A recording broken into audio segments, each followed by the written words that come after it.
Eboni Stallworth, and I'm from Vallejo, California, and my degree is in communication studies.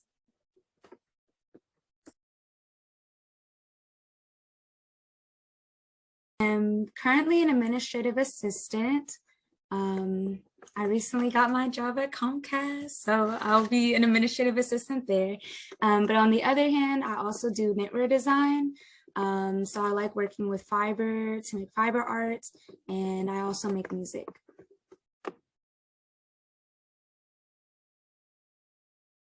So I'm 26, going on 27, and I was one of, many young people at the age of, 18, was how old I was.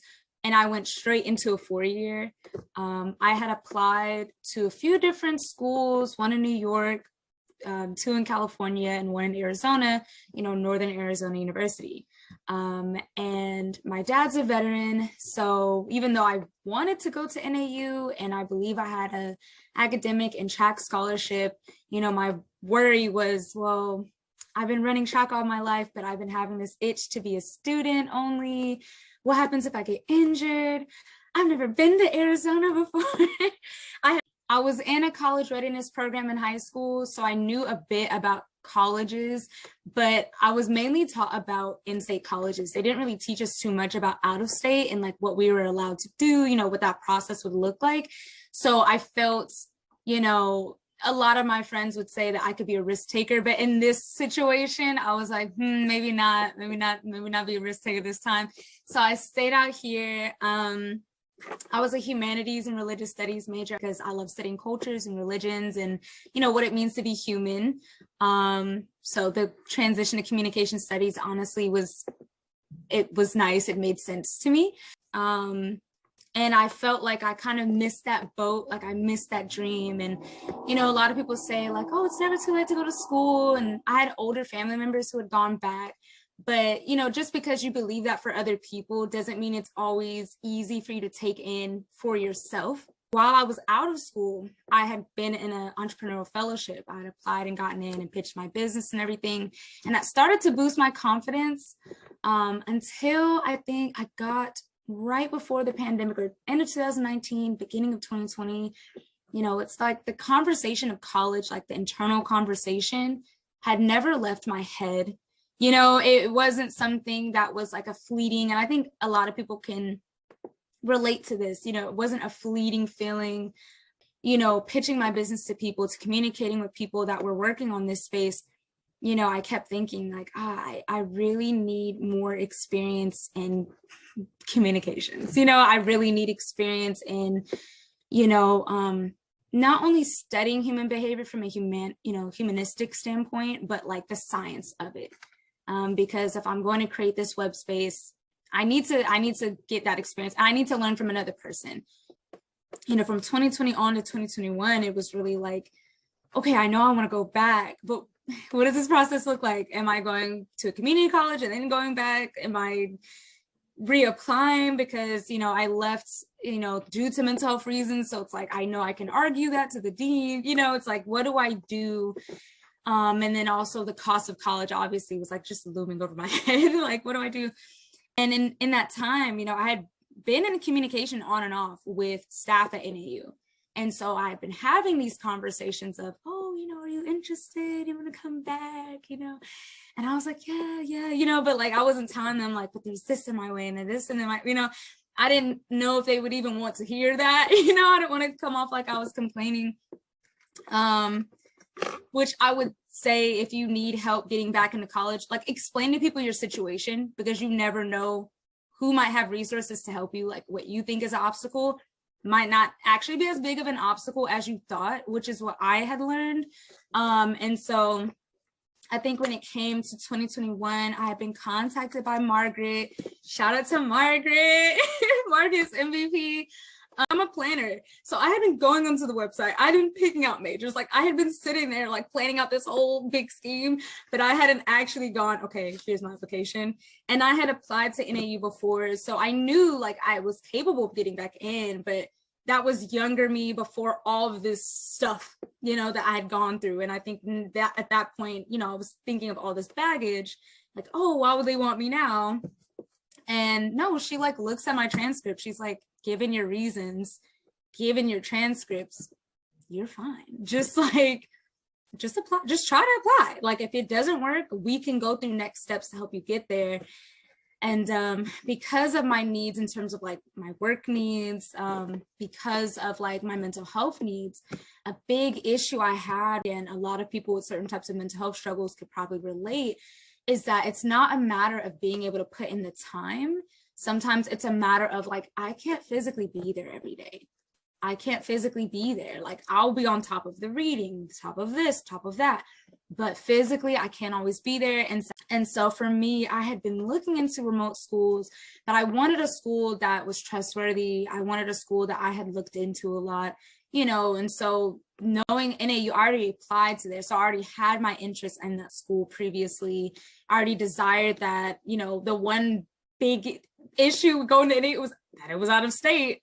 So saying that it was remote, once I compared the cost to what it would be if I went to school in person in California, it was like, yeah, why not? But, you know, and then when I compared the majors that I was interested in, and, you know, if I wasn't a humanities major there previously, there were a few majors I had considered. Communications was one of them. So it kind of just all lined up. And then it was like, yes, this is exactly what I'm looking for. It has real life applications, you know, for me. Like I can apply this to the work I'm doing. I can talk to professors who have put in the work towards this. You know, it fell into place. It required for me to believe that I deserve a certain life. Margaret is my graduation specialist, and she helped me with the application process of reapplying.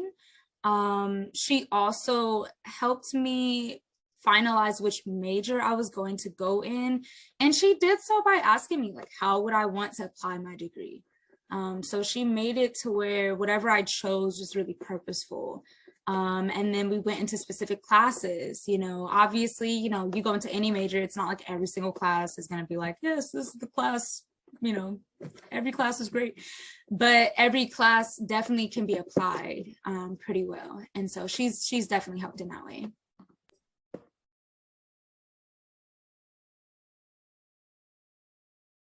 If you are worried about finishing, like, let's say you started a degree program and you're worried about finishing it, you might as well finish it. You know, I know that sounds simplistic, but, you know, if you want to finish it and the only reasons behind not finishing it has to do with time or money, the online program is a lot more affordable than like I was surprised. I was honestly shocked and surprised. There are payment plans, there are scholarships that you can still apply to.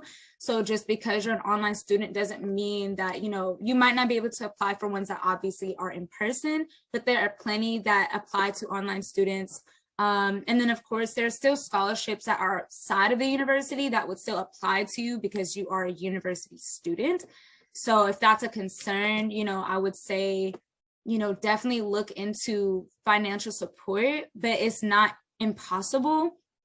If you're looking to finish your degree and you're worried about credits transferring, pretty much all of my credits, if not, I think all of my credits transferred to something at NAU. So it's not impossible. It might seem that way, but especially, you know, community college, university, you're transferring it from there. They're going to transfer. So you won't be as behind as you might think, you know. And then if you're looking to start a program, I always would tell people after I left university that I wish that I had gone to community college first and then a university. What I didn't know about was NAU's online program. So I would say, like, now what I would say is, if I guess could have gone back, I would have either done a community college or NAU's online program.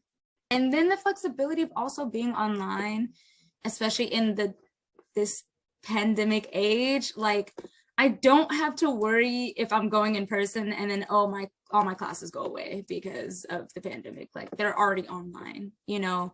And the professors are pretty communicative. The class structures are really well ran and well structured. So I don't find myself confused about what's happening. So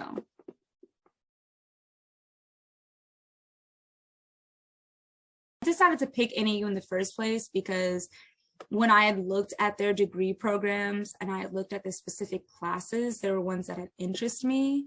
I love studying human behavior. I love studying communication. I have a keen interest in film and art and things like that. So I was always interested in speech. And at NAU, it seemed that their communication studies program seemed to be pretty thorough. And the professors that, you know, teach there seem to really put their time into what their work was. You know, they have a great selection of professors. And then when it came to, you know, picking NAU again, it was just the same thing, except now it's even more accessible than it was before.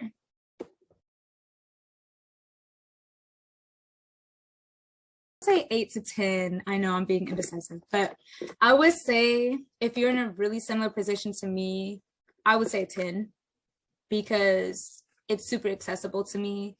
And for me, as a mental health advocate and a disability advocate, like, one of the main things for me is accessibility, whether it be, you know, time, you know, physicality, right? Like, whether there are physical things that might impact your ability to show up, you know, to a space. As well as like accessibility when it comes to costs. I think if you're comparing it to other universities, super affordable, very relatively affordable. And again, there are always grants and scholarships and federal aid that can support whatever income you need to supplement. If you're someone, and the only reason why I will go down to 8 is if you're like, I don't want to be online, it's an online program. So, you know, it might be a little tough at that point, but if you're concerned about it being online, has to do with the classes not being structured or being confusing, that's why I'm putting at an 8, because it is really structured. It's not confusing. So your main gripe would be the fact that it's simply online and it's an online program, but your worries about why it, you know, about what comes with it probably won't be there, you know. And the professors are also very communicative. So, you know, if you're ever confused about something, they're not professors that would simply, you know, never respond or disappear. So, yeah. So one thing that I would say is really helpful and something that's been pretty helpful to me has been staying in communication with my academic advisor, my graduation specialist, as well as my major, like my mentor within my major. But yeah, that's what I would say. And then, you know, it's pretty cool. It's pretty cool.